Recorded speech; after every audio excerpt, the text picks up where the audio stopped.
Hello my foxy friends, welcome back to my channel and thank you so much for watching my videos. I am happy to show you today one of my favorite seaming methods, which I like to call the slip stitch seam.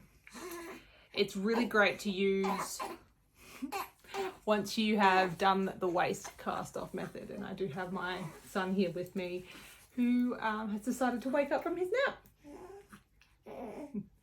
Anyway, let's get into it. Alrighty, so if you've come from my last video, which was how we actually did the waist cast on, cast off method, we're about to seam the ends of these tubes with what method I like to call the slip stitch seam. Now, if you don't know how to do the waist yarn cast on, go back to my profile and have a look at the waist cast on, cast off video. So what you're going to need is your work and a crochet hook. Now I like to use a 6.5 or 6. The bigger the crochet hook you use, the looser the seam will be. The smaller the crochet hook, the tighter your seam will be. I like to keep the seam loose so that I can play around with it when I go to make whatever I'm going to make. Okay, what we're going to need to do is, we'll go down this end. You want to find where your tail is. So here's the two tails. We're going to fold it to make sure that that's at one end. Now, I like to eyeball it. You don't have to eyeball it, you can just count. So divide the amount of pins on your machine by 2. Count along the top, and then you're going to find the first stitch that you will be putting onto your crochet hook. Me, I like to live in the moment and just guess it. Okay. Now, another hot tip here. Try and use a waist yarn that is going to contrast your work. Unlike me, who didn't do that for this video, but that's all right. We're going to give it a go. So you see here, we're going to pick up the very first stitch. Now we're just going to be making a series of slip stitches all the way along, and we're going to alternate from the top to the bottom.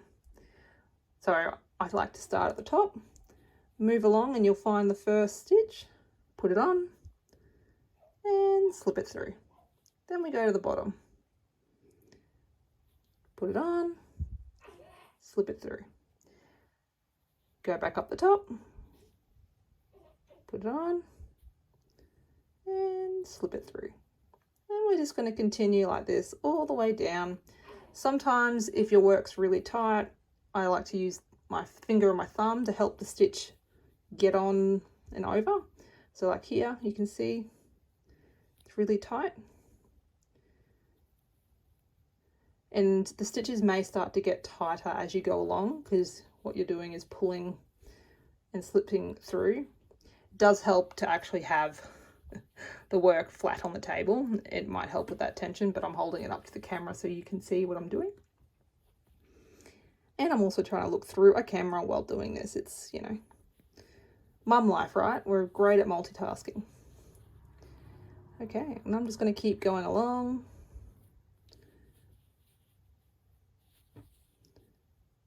And I'll see you at the end.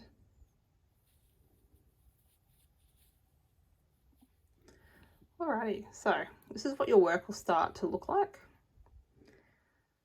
You can see the series of slip stitches, and now I'm towards the end here. You can see that I've got 1, 2, 3, 4, 5, if my eyes are correct there. We're just going to finish this last lot of stitches, slipping on and alternating back down to the bottom.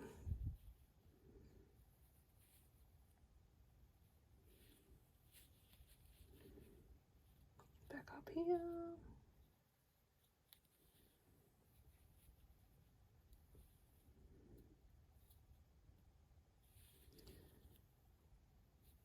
Yeah, you may have to pull it apart a little bit here just to get that last one or two. Okay, we've reached the end. Now you want to get your project yarn tail. I'm just going to slip that through.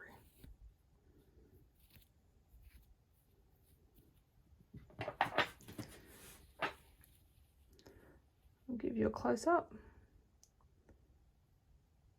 That's what it's looking like so far. And now we've just got to take this off.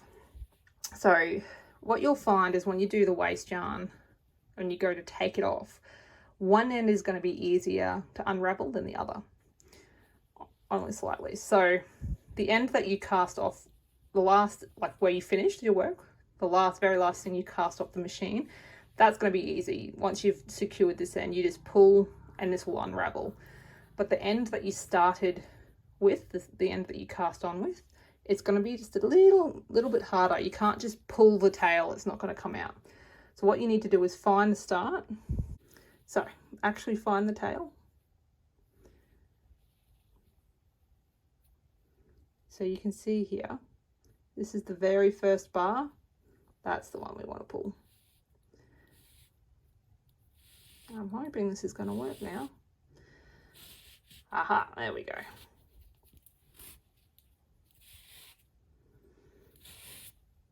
So the tails come out. So now you can see that all those stitches are loose. Just make sure that you get the last one here. So see how this one's still attached? Just pull that one through that stitch.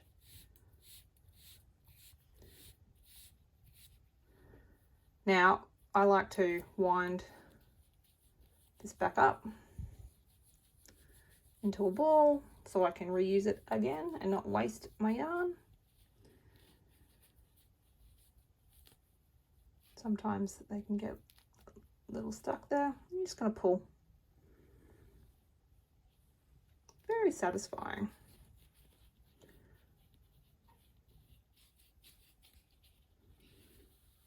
Okay, so you can see here we're at the last round. You just keep pulling.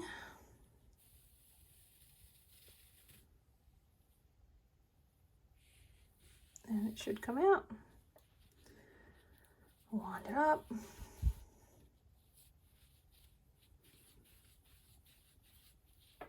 Now if you've done what I've done here and it's kind of got tangled and twisted, you can cut it here.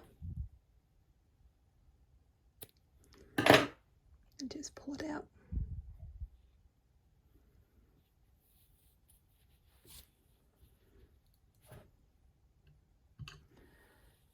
Now, this is where I inspect to see if I've missed any stitches.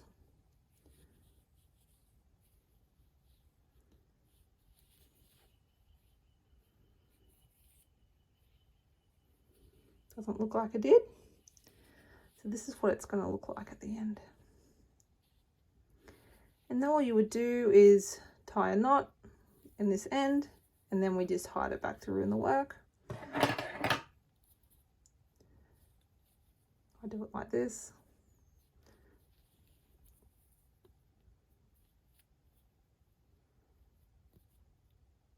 Just pull the tail through, make a knot.